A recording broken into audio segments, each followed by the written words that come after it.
You're welcome. I hope you're keeping it right there and you're doing well.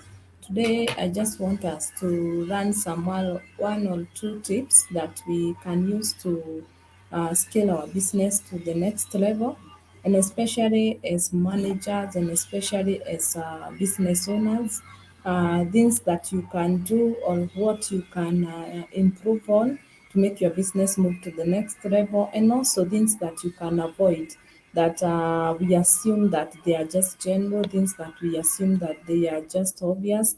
But if you avoid them or if you do them with a lot of care or you become cautious, they might help your business to move on to the next level. So we are gonna be learning some 2 or 3 tips here and there, and they'll be beneficial to all of us. So let me get this thing that I want on this one. Yeah, so as I said, we'll be learning tips that are beneficial to all of us, and they will be helping us to move on to the next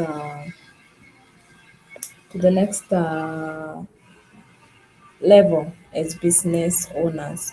So number one, I'll start with don't wait until when you are broke to do marketing. Marketing should be your everyday business or lifestyle. What do I mean by that? By that I mean most business people start thinking of how they can market their businesses when the business is low, or the returns are down, or the profits have really declined, or maybe the clients are not streaming as they used to stream into the business, and that becomes a real challenge to people because they uh, they tend to start now to be or you just got off guard. You don't know where to start, so you start thinking of should I do marketing. By the time you start doing marketing, if the business has already declined, if the returns are already low, it means you'll not recover as quickly as you are supposed to recover, because by the time you do the marketing, by the time you get the feedback for the marketing, it will take a little while. So marketing should be your daily lifestyle as a manager, as a business owner, regardless of the kind of returns. Actually, when the returns are high, that is the best moment to do your marketing. Reason being, you have the resources. You are at a level where your mind is settled. You don't have too much pressure, so you're able to think of which direction do you want to scale your business towards. But when you go marketing your business because the business returns are low, you might just market the business for the sake of it, but it's not like you're sure that that is what you want. It's not like you're sure that this is the best thing to do. So you can just you can make it a lifestyle. That is actually the best thing. Make it a lifestyle to just market your business any day, anytime, regardless of what is happening, regardless of whether it's on the holidays. I usually tell people the people who work even most are business owners, but sometimes people think that those people who are employed work more than business people. Business people work more because everything that you get in the business depends on what you do. So you're gonna add your more of your time. You're gonna give it more of your energy. You have to dedicate a lot of your time into it, resources, even personal resources. If you get something, an opportunity somewhere, and the business does not have any capital or retained earnings that you have kept somewhere, you have to read to the business as a business owner and then recover later. So business people work more, and that even includes marketing. They market the business regardless of whether it's on a working day, regardless of the environment they are in. Even if they go to a social environment, their mind, at the back of their mind, they still remember that I run a business and I need to market it, and that is what they do on a daily basis. So the next one, You do not get what you deserve, you get what you negotiate for. Don't be afraid to make your demands known. This means you might go purchasing something, even like stocks, or even just striking a deal somewhere. But because people are offering you, let's say, like you strike a deal worth 5 million, but because that is the offer they are giving you, you just go and accept. But you never know whether these people had more resources that if you had even demanded them you that you're willing to strike the deal, but if they increase it maybe to 7 million, maybe they were willing, they just gave you an offer that they felt like maybe this is what you might accept, but that does not mean that their resources were limited. So you do not get what you deserve, you get what you negotiate for. If they value you as a person, if they value your services, they will be able to increase it. But more so, even on the other hand, if you're going to purchase something from someone, it's like the way we go to the market and you're buying something that is stated as a selling price of, for example, 10,000 shillings. If you go and tell these people, I don't have 10,000, but I'm willing to purchase this item at a cost of 8,000 because it's me who is buying. The person selling might say that that is too low for them, and then they allow you just either to mark it up to what they are selling, but you might be surprised that they will be willing even to give it to you at that price. So do not be afraid to negotiate. You do not get what you deserve, you get what you negotiate for. Don't be afraid to make your demands known. If you just go somewhere and keep quiet, people are creating offers, or people are negotiating for something, and then you are like, I don't have an issue with money. Even if you don't have an issue with money, that does not mean that you should not save for your business. So don't be afraid to negotiate. The amount you save, you might use it to do something else. So just negotiate and you see how you benefit. Then the next point we are going to discuss is networking is key in business. Don't be a lone ledger. What you are looking for is in the hands of someone else that you are yet to network with. There are these people who do business and all they do is sit down in their offices, locked in, sit down in their desk, just sit waiting for clients. Even if you are selling goods one on one, it's very, very important that you create time to go and network. You might even expand your stock list because somehow maybe you might go to a certain exhibition happening somewhere, and then you find some items that are being exhibited there that you can even sell, and you never thought about it when you are on your own office. Two, you might go out there and find that the same items you're selling, there are people who are selling them, but at an added, with an added value, and you are just selling the old stock the way it was used initially. Now, unless you go out and network and see what people are doing, you might never understand what is happening, and that might be even be very risky for your business because it can kick you out of business.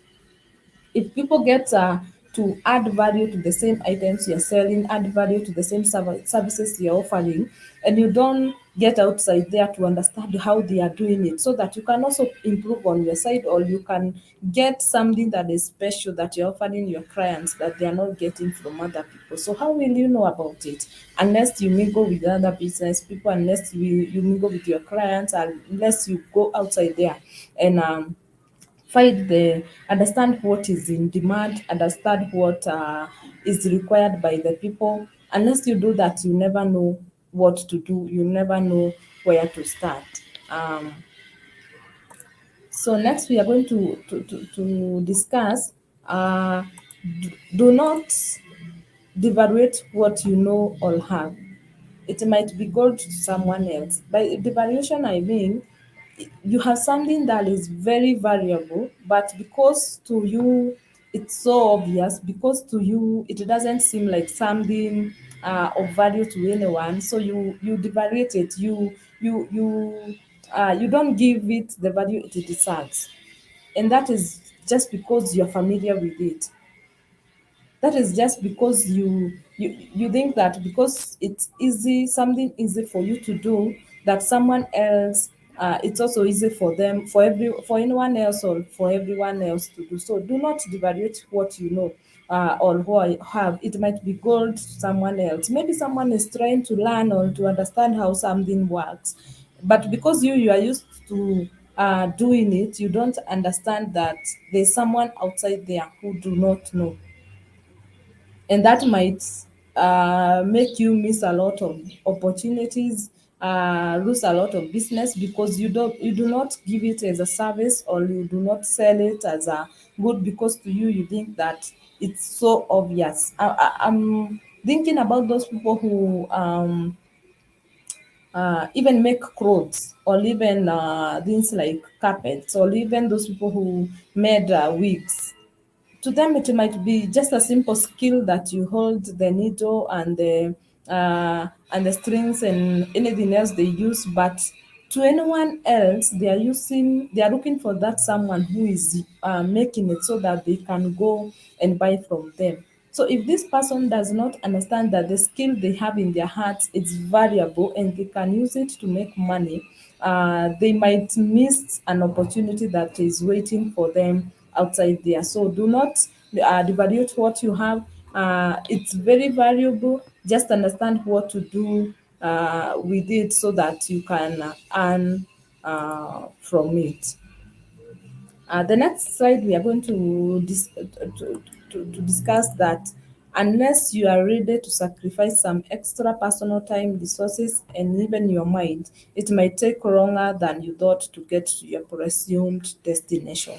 Don't show hard work, show the results, and we will be ready to know what it took to get there. What do I mean by that? As I said earlier in the previous point, uh, if you're in business, or if you're looking to make an extra coin, you'll have to even work harder than someone maybe who is employed, because you have to commit all your time, all your resources, and everything. By the time the business is starting, you use your personal resources, you use your skills, you sacrifice your time, you don't have extra manpower.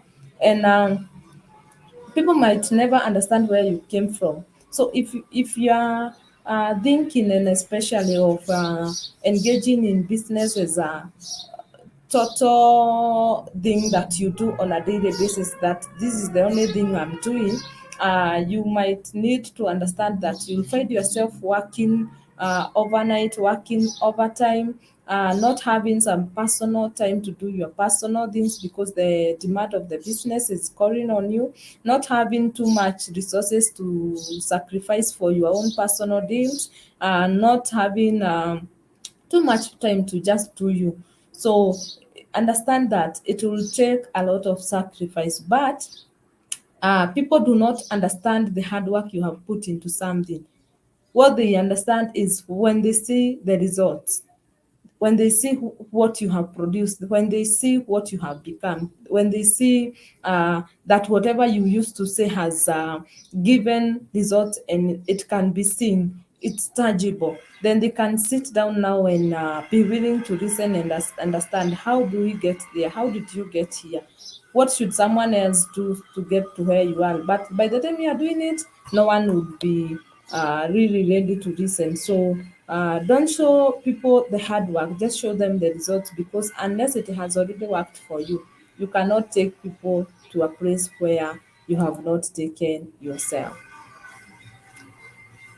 The next slide we are going to discuss is, do not trust people 100%. Regardless of your affiliation with them, they might be the stairs you will use to your downfall. What do I mean by this?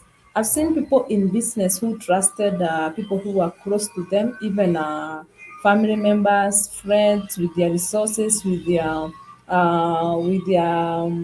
uh, secrets.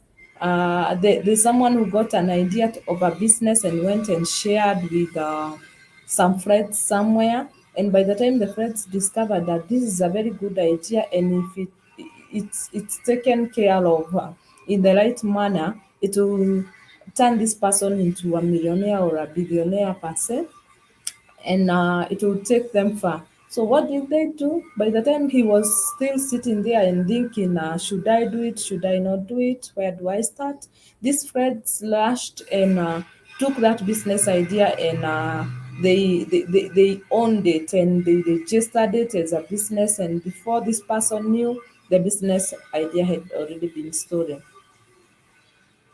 You see, but that was a matter of trust to some friends. This also means even resources. I've seen people who committed their resources and shared with even close family, friends, people very, very, very dear to them, thinking that maybe by the time they need the resources back, or by the time they also need a helping hand, that these people will come and help them. Unfortunately, the day they needed the help themselves, they didn't get anyone to help them. So it's good to, regardless of your affiliation with people, put some boundaries. Just put some boundaries because of the risk of your business, and for the risk of, you can even, this can be your downfall or it can be used to bring you down. Just put some boundaries, even if it's family or something, just put some boundaries allowed you. Boundaries can even include uh, emotional boundaries, time boundaries, interactional boundaries, ideas, financial boundaries, name it. In every area, just have some boundaries because you never know who will be used to bring you down. So do not go trusting people 100%. Just trust God because He's the one who gave you the idea. It is only God who knows what you need to do at a certain time. So it's not wrong to have some boundaries. And lastly, we are going to discuss that if you are afraid of failure, you will never know success. What do I mean by that? You cannot say that I would have succeeded if I tried to do something that you never tried at all. So, how will you explain to us that you never succeeded because this and this happened? And two, how do you even know that you will fail if you never even tried to do anything? Yes, there is a risk matter to starting business. There is a risk matter to trying to innovate or even inventing something, but that does not mean that there is 0% um, ability or probability that you can risk to do something. So don't sit down telling people that you are afraid of failure. If you are afraid of failure, you never go anywhere. You only play the game of uh, the space where you are secure. And unless you are thrown into the ocean and you need to swim your way out, you will never know how much abilities you have. You will never know the kind of strength you have. You will never know how far you can go because you never even tried to do anything. And then they said if you fail to plan, you're planning to fail, because if you don't plan anything, if you don't even say I will start standing tomorrow, I will come up with a different strategy, that means you're just planning to fail, because life is not static, life is dynamic.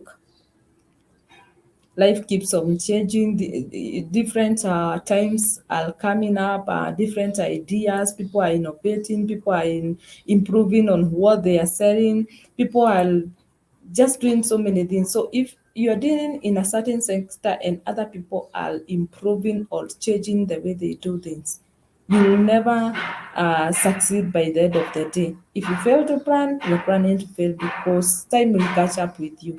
Things will change and you cannot catch up with them. So the earlier you do it, the better for you. So you'll never know how easy, as I said, or hard it is to do something unless you give it a try. People believe in action and not fiction. Don't sit down telling people that if I had tried to do such a certain business. Don't sit down telling people I wish I invested in a certain area, but you never tried. At least do something, even if it's put your risk into one thing that maybe the risk is a bit low for you, but you cannot say that everything never worked for you and you remain to tell the tales. So I hope we have all learned. I hope this helps all of us. I hope this is good for all of us, and Uh, I hope we have all benefited from what we have learned. So see you in the next session. Keep it right here. Manage your business with decorum, manage your business with accuracy, manage your business like a pro, because that is just who you are. Stick right here for more tips, and you'll see your business growing, and may God bless you. Thank you very much.